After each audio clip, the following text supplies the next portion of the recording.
Rasulillah Muhammad bin Abdillah wa ala alihi wa sahbihi wa man tabi'ahu bi ihsan ila yaumil qiyamah. Qala rabbi shrah li sadri wa yassir li amri wa hlul 'uqdatam min lisani yafqahu qawli. Wa la haula wa la quwwata illa billahil aliyyil azim. Amma ba'd. Al-karam kang hormati para alim ulama sesepuh para bapak-bapak sederek sedaya hadirin wonten masjid menika rahimakumullah. Bersyukur alhamdulillah kita tasih dengan kesempatan memaksimalkan waktu yang diberikan Allah kepada kita. Terus menuntut ilmu niku tidak mengharuskan kita harus meninggalkan pekerjaan utama kita. Di Indonesia kadang nasihatipun ahli-ahli ati itu nasihati ati itu salah satu nasihat yang perlu kita garis bawahi. Luwih apik rame ing jaba tapi sepi di dalam hati daripada sepi tapi rame di dalam. Ini maksudnya gimana? Terus kadang niki analogi, kadang tiang niku seperti ngeten niki, nggih ngapunten. Orang niku kelihatannya niku kholwat. Kelihatannya niku menyepi. Pokoknya aku tak meneng delik gon yang sepi atau datang di tempat-tempat niati nopo, niati pingin niku kholwat itu kan menjauhkan diri dari kebisingan dunia. Tetapi atine terus jobore niku sepi, mboten enten tiyang, tapi atine niku rame niku mikir wae penane wong ning kono duwite oke dan seterusnya. Itu keadaan semacam itu oleh beberapa orang ahli dan tenang niku luwih apik nek jobone rame dan lebih baik itu orang tersebut di niku lek ceritane Syekh Abdul Qadir Jilani kan ngoten nggih. Terus ketika beliau mau mencari makna tersebut ngati-ati niku kan diceritakan khawat teng dhuwur gunung. Niku ketika beliau turun ke pasar, turun ke bawah di kampung. Niku ketika dia masih melihat, turun kan yang dia orang-orang tanda kutip kan seolah-olah orang bina. Niku dia bolak balik sampai dia bisa melihat orang sebagaimana mestinya. Ya bersyukur kemudian mudah-mudahan di majelis ini senantiasa dicatat sebagai amal kebaikan kita.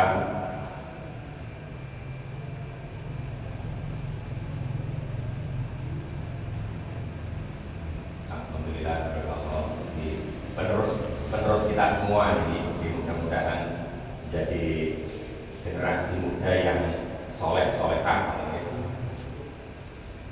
Alhamdulillah solehah al-fatihah. A'udzu billahi minasyaitonir rajim. Bismillahirrahmanirrahim. Alhamdulillahirabbil alamin. Arrahmanirrahim. Maliki yaumiddin. Iyyaka na'budu wa iyyaka nasta'in. Ihdinas siratal mustaqim. Shiratal ladzina an'amta 'alaihim ghairil maghdubi 'alaihim waladdallin. Amin. Qala Nabi sallallahu alaihi wasallam, "May yuridu dunya fa 'alaihi ilmi, wa may yuridu al-akhirah fa 'alaihi ilmi, wa may yuridu al-ghaiba fa 'alaihi ilmi."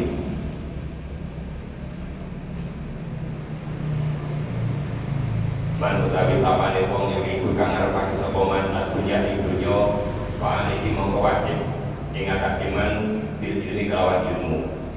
Baman utawi sapane wong yuridu kang ngarepake sapa man al-akhirata ing kampung akhirat fa 'alaihi mongko wajib kedue tiyang-tiyang ngersakake urusan akhirat bil ilmi kelawan ilmu. Baman lan utawi sapane wong yuridu kang ngarepake sapa man alaihi ma au bihima ngarepake ing dunya lan akhirat fa alaihi bihi mongko wajib kedue wong ingkang pengen dunia akhirat itu dengan ilmu. Abdullah bin Mas'ud berkata, "Adima maftaradallahu 'alaika takun a'badan nas, wajtanib ma harimallah takun ashadan nas, warḍa bima qasamallahu laka takun a'nan nas." Iki nek sing pertama hadis yang itu intine tolak dulu wajib iku oleh di konklusi kesimpulannya gitu. Lek pengen urusan dunia ya harus pakai ilmu, pengen akhirat ya harus ada ilmunya. Itu kan amal tanpa ilmu, tanpa ilmoni itu akan tertolak.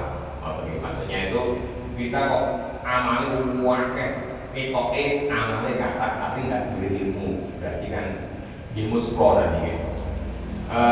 Selanjutnya Abdullah bin Mas'ud, kiat sukses dunia akhirat itu kawan di sukses ya, yang itu yang diinginkan kan doa satu jagat itu kan Robbana atina fid dunya hasanah. Hasanah itu kebaikan dalam ketaatan. Wa fil akhirati hasanah. Ternyata yang kita minta itu harus yakin gitu. Yang kita minta itu kebaikan di dunia dan kebaikan di akhirat.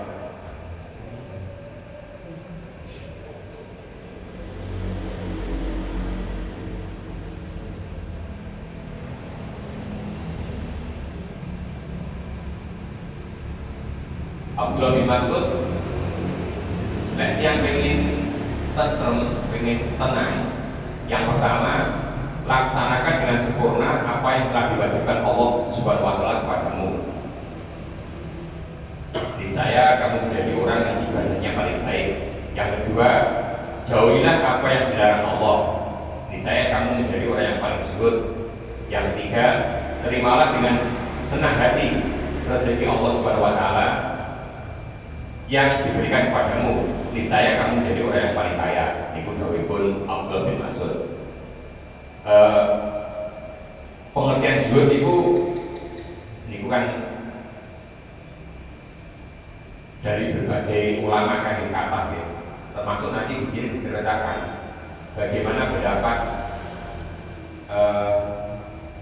Rasulullah tentang hal yang paling dicintai di dunia ini apa. Termasuk sahabatnya nanti yang terakhir itu belum tak tutup itu katakan itu. Zuhud itu dawuhipun Ibnu Abbas, zuhud itu dari ada kata 3 huruf ya. Zat azuhdu, alif ba ta lam ro, zat zuhud itu bermakna lil ma'ad, bekal untuk akhirat, ketakwaan. Huruf haknya hak itu bermakna petunjuk untuk mengikuti agama Islam. Kemudian yang dal zuhud, dal konsisten dalam ketaatan. Ini versi beliau makna zuhud. Kemudian ada seorang ulama Hamid Al-Laqaf rahimahullah itu pernah didatangi seorang laki-laki. Kemudian yang laki-laki itu nyuwun nasihat, tolong nasihat aku. Hamid Al-Laqaf itu nasihatnya bagaimana? Buatlah pembungkus bagi agamamu. Itu buatlah pembungkus, agama pembungkus. Beliau mengibaratkan seperti buku nih. Buku itu disampuli, diparingi bungkus, maka akan terlindung dari kotoran-kotoran. Kersane bersih. Nah, ini kemudian Hamid Al-Laqaf ditanya lagi oleh orang, kok pembungkus itu terus apa yang dimaksud dengan pembungkus itu? Ini percakapan antara Hamid Al-Laqaf, seorang ulama waliullah, dengan seorang yang bertanya. Kemudian Hamid Al-Laqaf menjawab, yang dimaksud dengan pembungkus agama tarkul kalami ilama labudda minhu wa tarku dunya ilama labudda minhu wa tarku mukhalatatin nas ilama labudda minhu. dalam jadi wajib ya. Labuda bahasa Arab kan ngomong-ngomong bisa kata podo itu kan hukumnya apa? Mahaka mahada labud mereka labud itu wajib labuda. Terus yang dimaksud pembungkus agama versi Hamid Al-Latof dalam kitab Naso Yurban, yang dimaksud adalah tidak berbicara kecuali yang diperlukan. Yang kedua, meninggalkan dunia kecuali sebatas yang diperlukan. Dan kemudian yang ketiga, tidak bergaul dengan manusia kecuali sebatas yang dibutuhkan. Ini versi beliau Hamid Al-Latof.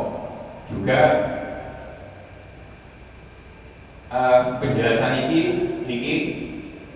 dalam kitab mereka diteruskan.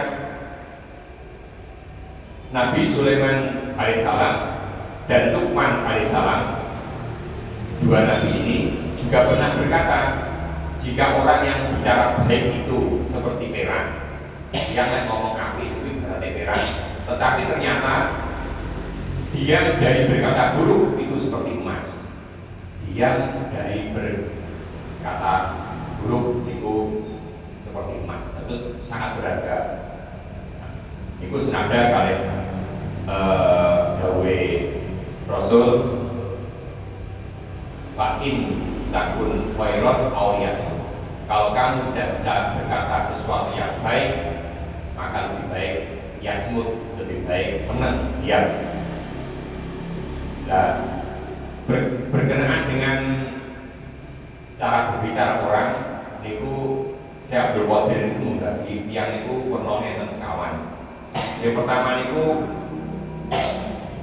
manusia menjadi 4 golongan. Yang pertama, orang yang tidak memiliki lisan dan tidak memiliki hati. Maksudku apa? Ini adalah orang yang durhaka. Dia ngomongnya itu kelas-kelas dan terarah, hatinya ya enggak karuan. Itu versi pertama ini. Orang yang seperti ini jangan sampai engkau termasuk dalam golongannya. Nah ini nasihat bonus ini, jangan sampai kita semua masuk dalam golongan mereka, karena mereka itu golongan yang layak mendapatkan adab. Kemudian yang kedua, golongan orang yang memiliki lisan tetapi tidak memiliki hati. Maknanya pun memiliki maknanya ucapan orang itu memiliki hikmah. Di ucapannya seolah-olah bagus ya saya, namun dia sendiri tidak pernah mengamalkannya. Dia mengajak manusia untuk beriman, beramal soleh, bertakwa, namun di saat yang sama dirinya justru kufur. Ya alhamdulillah, ya mudah-mudahan kita terhindar dari golongan orang yang pertama, orang yang kedua, yang orang yang ketiga ini orang yang memiliki hati, tetapi tidak memiliki lisan. Ini maksudnya apa? Dimaksudkan ini adalah orang mukmin yang disebutkan Allah. Ya minimal mudah-mudahan kita mohon kepada Allah, mudah-mudahan kita jadikan kita termasuk golongan orang yang paling tidak memiliki hati. Walaupun lisan maksud tidak memiliki lisan apa lagi? Ya karena kita orangnya itu diperdiam, memiliki disebutkan jadilah seperti orang ini sebagai teladan. Karena orang ini adalah orang yang dibukakan Allah mata hatinya sehingga bisa melihat kekurangan dirinya sendiri. Dan yang ketiga, ini juga golongan orang yang baik, yaitu orang yang mau belajar. Itu terus belajar, ketika dapat ilmu, itu mengajarkannya, minimal untuk diri sendiri mengamalkannya, untuk keluarga dan untuk orang lain dan mengamalkannya. Ini kategori sifat atau manusia menurut Syekh Abdul Qadir Al-Jilani. Kemudian disebutkan juga nasihat. Ini bagian menunjukkan itu ketika hati seseorang itu dipenuhi dengan nur cahaya, maksudnya terbuka untuk menerima. Ini harus sering mendapatkan nasihat. Awal-awal kita ceritakan itu kan hati itu akan dalam suatu riwayat itu maksimal 3 hari. Hati itu 3 hari kok tidak mendapatkan siraman rohani, pencerahan. Niku hati itu akan semakin membeku niku nggih tertutup nggih atos niku nggih. Nah niku bagaimana menasihati hati? Niki salah satu nasihat Luqman Hakim kepada putranya. Niku damelan menapa ketika membaca mendengarkan hal ini hati itu supaya terus lembut sadar bahwa manusia itu pada hakikatnya terbagi menjadi tiga. Yang pertama untuk Allah, kemudian yang kedua untuk dirinya sendiri, kemudian yang sepertiga itu untuk sesuatu yang lain. Menurut disebutkan untuk binatang semacam cacing atau belatung gitu. Niki maksudnya apa? Niki untuk gambaran ketika seseorang itu sudah kembali kepada Allah suatu saat nanti pada masanya, itu yang kembali pada Allah pada rohnya. Ini penjelasan dari makna pesan Luqman Hakim. Roh itu akan kembali pada Allah. Sedang bagian untuk manusia itu adalah amal perbuatannya yang akan diterima baik maupun buruk. Yang meninggal mau sakit secara zahir ketika belum dikubur aja sudah terlihat balasan amal baik dan buruknya untuk dirinya sendiri maksudnya gitu. Roh itu kan semuanya kembali pada Allah. Kemudian yang kembali pada dirinya sendiri itu gitu, yang terlihat itu secara zahir biasanya salah satunya banyak orang yang menziarahi. Ini salah satunya, tidak mesti gitu. Cuma yang umum, kemudian nanti perlakuan orang-orang sekitarnya itu balasan yang tampak secara zahir. Kemudian bagian yang ketiga, adapun bagian untuk binatang tadi, untuk belatung tadi adalah jasadnya ketika dimasukkan di liang kubur itu akan dimakan. Ini umumnya manusia, tetapi ada beberapa orang yang memang dijaga jasadnya itu dari makhluk, maksudnya tidak akan rusak itu gitu. Jadilah dan kita harus yakin gitu. Kemudian ada nasihat juga bagaimana orang mukmin itu termasuk kita gitu. Mukmin itu tadi mungkin akan tumut khotbah teng mriki Pak Agitator yang mengulas gitu. Poso itu diwajibkan, perintahnya itu sing wajib poso itu ya orang-orang yang mukmin, orang beriman. Nah, itu mungkin tak boleh malih tentang nasihatnya sing awal niku Ustaz Sulaiman itu kan yang mukmin itu kan belum tentu bertakwa. Intinya kan yang mukmin itu belum tentu bertakwa. Makanya perintah Allah, ya ayyuhalladzina amanu, hei wong sing iman, Islam kan jelas. Si wong iman itu tiba alaikumusiyam. Terus makna ini yang mukmin, yang beriman itu belum tentu bertakwa, belum tentu menjadi orang mutakin. Nah, itu dibalik ini malah yang pertama. Itu dapat buka kita. Dan terus mudah-mudahan kita mohon pada Allah, mudah-mudahan senantiasa diberi taufik dan hidayahnya. Itu saya kan ngomong gitu. Kalau balik malik dan apal gitu. Nah, terus kita itu ngerti tujuan tujuan hidup itu untuk beribadah.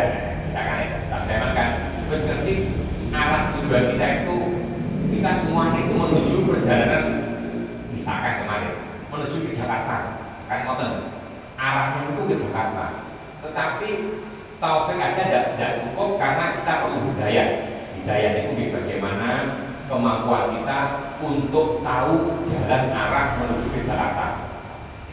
Itu sami kali kurang lebihnya lah.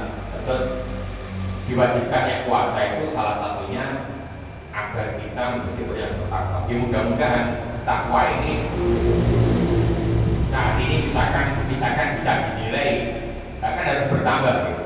Takwa itu harus, iman itu harus bertambah setiap hari ini terus terus bertambah sampai nanti ketika hatta niku tentang surat kuliah al-hakum takasur niku kan terus sampai kapan? Sampai kita menemui namanya yakin itu jadi waktu kita bertemu dengan Tuhannya, dengan Allah.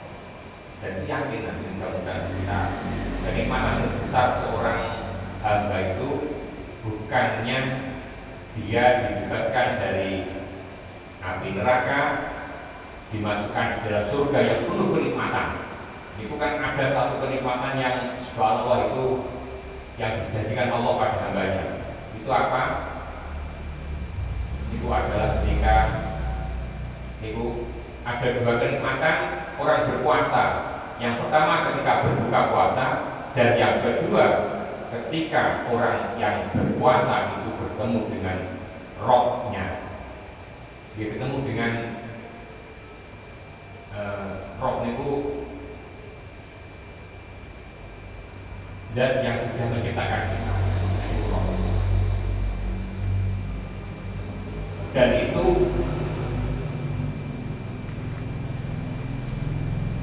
dijanjikan karena itu jawab Rasulullah. Terus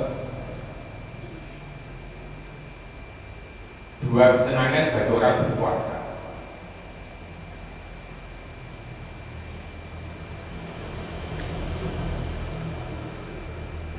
Pertama ketika orang tersebut berbuka, dan yang kedua ketika bertemu dengan rohnya.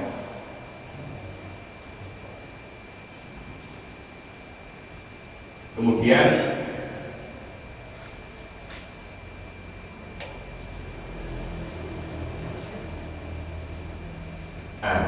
ya alhamdulillah ini disebutkan memiliki ada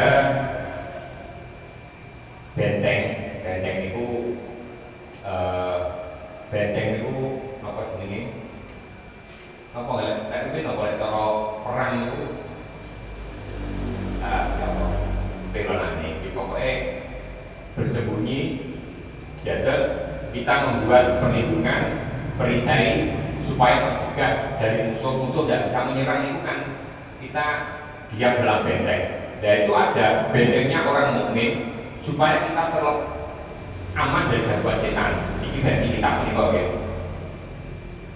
Benteng itu yang pertama adalah masjid. Nah, masjid itu kayak mereka disebutkan benteng orang-orang mukmin yang dapat mencegah gangguan setan ada tiga. Yang pertama masjid, kemudian yang kedua zikrullah, mengingat Allah, yang ketiga membaca Al-Quran. Masjid menjadi benteng sebab itu kenapa? Ini tertulis mereka Lawas. Karena masjid itu menjadi tempat berzikir bagi kaum mukmin dan tempat singgah bagi para malaikat. Nah, berarti masjid ini kita memiliki bukan malaikat ya. Ada makhluk selain manusia yang berdiam memiliki. Ya mungkin jenengan mungkin ada satu dua yang pernah diketok-ketoki ngoten nggih. Niku aku yakin bisa malaikat, bisa jin. Niku juga ikut. Maksudnya itu ada di alam lain ya. Cuma masjid salah satunya tempatnya malaikat berzikir memiliki tempat singgah bagi malaikat. Jika mendengar zikir, setan akan bersembunyi dan menjauh. Apalagi ketika mendengar kalimat la haula wala quwata illa billahil aliyyil azim. Demikian juga ketika setan mendengar bacaan Al-Quran, itu juga panas, mengalih, terutama jika dibacakan ayat kursi. Nah, ini yang terakhir ada tiga perkara yang paling baik. Khairul ayami yaumul jum'ah wa khairul zuhuri syahrul ramadan wa al-a'mali as-shalawatul khamsu li waqtiha. Ketika ditanya tentang hari, bulan dan amal perbuatan yang paling baik, Ibnu Abbas radhiyallahu anhu menjawab, hari yang paling baik adalah hari Jumat. Ini termasuk saat ini masih hari Jumat ya. Hari Jumat kan dimulainya hari itu kan ketika terbit fajar itu sampai nanti maghrib niku tasih hari Jumat. Karena sebab ya Tuhan hari Jumat baik itu hari yang dianugerahkan Allah kepada Nabi Muhammad SAW. Nomor saya itu ayam tuannya hari itu hari Jumat. Bulan yang paling baik adalah bulan Ramadan. Saat ini adalah bulan Ramadan. Sebabnya kenapa? Salah satunya memiliki atau beberapa alasan. Karena Al-Quran diturunkan pada bulan Ramadan. Saat ini tepat tanggal 16, nanti malam 17 itu malam diturunkannya Al-Quran, malam ulang tahun Al-Quran. Al-Quran sebagai mukjizat terbesar, maka kita harus kita motivasi mungkin enten sing dereng sakit mau Al-Quran itu mungkin di luar Ramadan nanti sakit kita jadwal, kita katakan guru misalkan enten memiliki Pak Ustadz paling sakit di kurun ngajari terus ngajari ini bukan bisa mengisi atau mungkin dengan setuju mungkin sing ngersakaken belajar Al-Quran itu mungkin karena belajar itu kan ya betul sak isi lah urusan nek isi kapan mana damel kita nabung dengan akhirat. Bulan Al-Quran ya, Al-Quran berarti harus dibaca, tidak cukup dibaca tetapi harus diamalkan. Tidak cukup diamalkan saja, tapi Al-Quran menjadi pedoman kita dalam kehidupan sehari-hari. Ini Al-Quran. Kemudian selain Al-Quran tadi, kenapa bulan Ramadan bulan yang paling baik juga terdapat namanya malam Lailatul Qadar. Itu yang keistimewaannya itu fadilah-fadilah supaya apa? Supaya diciptakannya semangat itu ya, supaya dia berlomba-lomba. Yang itu yang aku dan sampean karya itu juga kadang lek dikon reunion itu kan bener semangat, tapi lek diiming-iming hadiah termasuk kita hamba itu ngoten niku. Ada kalanya seorang manusia itu perlu dikasih ribet, dikasih iming-iming. Nek mboten ngoten monoton nggih, donya niku nek mboten ati surga neraka, iku donya niku nggih. Berarti surga neraka itu memang sesuatu yang wajib bagi kita. Kita wajib, bagi Allah itu kan sesuatu yang sifatnya itu kan sesuatu yang mubah ya. Allah itu berhak bikin neraka, berhak bikin surga itu gitu. Dan panggilannya kenapa gitu? Enten yang apik itu gitu, dan yang tidak baik kan berarti untuk misi gitu. Itu urusannya. Nah, itu fadilah Ramadan sebagai bulan yang paling baik. Kemudian amal perbuatan yang paling baik itu apa? Mereka disebutkan melaksanakan sholat fardu tepat waktu. Ini alasan ini versi Ibnu Abbas radhiyallahu anhu. Kemudian 4 menit niki sing terakhir mawon niki kalau posaken hadis damel semangat. Terus Rasulullah bersabda, 3 perkara dari kenikmatan dunia dititahkan padaku. Ada 3 perkara dititahkan diberikan. Allah memberikan 3 perkara pada Nabi Muhammad itu. Hubbiba ilayya min dunyakum salasun at-tayyib wa nisa wa ju'iltu qurratu aini fi shalah. Yaitu yang pertama wangian, kemudian yang kedua istri, kemudian yang ketiga ketenangan hati di dalam sholat. Ketika Rasulullah saat itu Rasulullah ngendika ngoten niku sahabatnya duduk bersama-sama. Niki kalau mau semawon ini. Dan kita yakini ketika itu Abu Bakar Siddiq yang mendengarkan. Rasulullah kan dawuhe ngoten mawon nggih. Hubbiba ilayya min dunyakum salasun at-tayyib wa nisa wa ju'iltu qurratu aini fi shalah. Ada 3 perkara itu diberikan Allah pada Nabi Muhammad SAW. Masalah wangian tadi, wangi kan Rasulullah itu gondolnya agung sirah Rasulullah itu gitu. Terus kemudian banyak sekali keistimewaan, kemudian diberi kenikmatan dengan dijadikannya istri, para istri, kemudian ketenangan hati di dalam sholat. Abu Bakar ketika mendengar tersebut, beliau menjawab, ini jawabannya Abu Bakar Siddiq, engkau benar wahai Rasulullah, aku pun menyukai 3 hal. Rasulullah kan suka 3 hal tadi. Abu Bakar menyukai 3 hal. Yang pertama, melihat wajahmu. Kemudian yang kedua, menafkahkan hartaku sesuai perintahmu. Dan yang ketiga, putriku yang kini menjadi istrimu. Ini Abu Bakar. Umar bin Khattab ketika mendengar juga, beliau juga berkata, engkau pun benar wahai Abu Bakar. Aku juga senang 3 hal. Yang pertama, mengajak kebaikan, amar ma'ruf. Ini Umar bin Khattab ini sifatnya kan lain-lain ya. Mencegah kemungkaran dari mungkar dan berpakaian sederhana. Jika Abu Bakar, Utsman bin Affan, ngoten, engkau benar wahai Umar. Aku pun menyukai 3 hal, yaitu membuat kenyang orang lapar, memberi pakaian orang yang telanjang, dan membaca Al-Quran. Itu kesukaannya Utsman bin Affan. Tidak ketinggalan sahabat yang terakhir, Ali bin Abi Thalib pun ikut angkat berbicara. Engkau benar wahai Utsman, aku pun juga mencintai 3 perbuatan: melayani tamu, berpuasa di musim panas, dan membunuh musuh dengan pedang. Itu dialog atau ketika Rasulullah itu ada 4 sahabatnya itu saling komunikasi. Nah, ketika 4 sahabatnya komunikasi tadi asik berbincang, malaikat Jibril dugi datang majelis meniku pas berbicara. Ketika malaikat Jibril datang, malaikat berkata kepada Nabi Muhammad SAW, mendengar percakapan tersebut, Allah mengutusku dan memerintahkan kepadaku wahai Rasulullah untuk bertanya padaku tentang apa yang aku cintai jika aku menjadi penduduk bumi. Kemudian Rasulullah menjawab, apakah yang kau sukai wahai Jibril jika engkau menjadi penduduk bumi?